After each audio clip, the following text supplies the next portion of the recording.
de Orton au téléphone.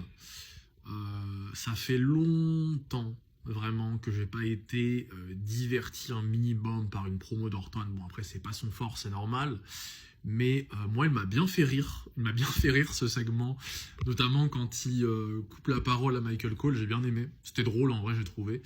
Et le fait qu'il soit derrière une barrière en train de passer un coup de fil, machin, on dirait qu'il est devant chez quelqu'un. Enfin, lui c'est que ça de toute façon, hein. Donc là, visiblement, il y a un éventuel, un potentiel, une tierce personne, hein, peut-être qui est teasée pour la finalité de ce programme-là, donc Cody Orton à WrestleMania. C'est une manière de continuer à faire vendre le programme, de le hyper.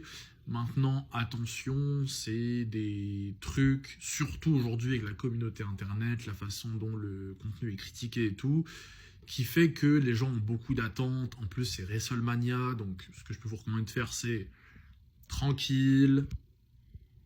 Ne vous attendez pas à un truc de malade non plus, ça se trouve, c'est pété de ouf. Mais c'est une manière, en fait, de faire en sorte que, j'imagine, le programme intrigue encore un peu plus.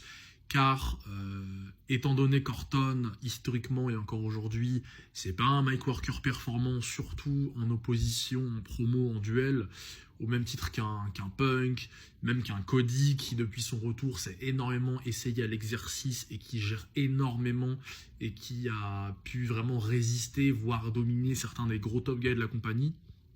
Orton, ça n'a jamais été son fort. Tout le fait qu'il ait eu beaucoup de mal, on va dire, à rester dans le main event depuis des décennies maintenant. Et du coup, ils ont choisi ça pour faire en sorte que le programme puisse quand même intriguer de plus en plus. Comme vous l'avez vu, ils ont joué la carte du heel turn directement comme des cochons, car en babyface, forcément, ça n'aurait pu que se faire sur de la promo en duel, sauf qu'Orton, il n'a pas forcément ce bagage-là. Mais ce qui va être intéressant, c'est qu'ils vont pas pouvoir esquiver ce truc, vu que Orton il a pété la gueule à Cody, mais Cody va pas en rester là. Donc forcément, il va y avoir des explications, un petit règlement de compte dans le ring, et ça va blablater, et Cody va faire chauffer le mic. Donc ça, j'ai hâte de voir aussi.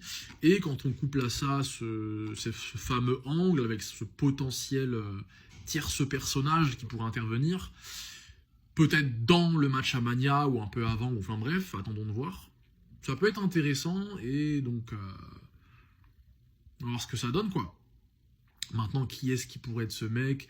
Moi, vraiment pour le fun, hein, juste pour le fun, j'ai pas d'attente vraiment particulière vis-à-vis de ce programme de toute manière. Pour le fun, je sais pas où il en est dans sa vie, je sais pas ce qu'il a foutu depuis, machin, ce serait rigolo en tête d'Ibiassi. Comment, de quelle manière, exécution, machin et tout, je sais pas, mais ça serait fun. Parce que Cody et Orton, du coup, tout simplement. Mais bon, n'hésitez pas à vous commenter de plus en plus, c'est bien. Comme vous avez pu le voir, si les commentaires sont un minimum construits, j'essaie un peu de donner l'heure.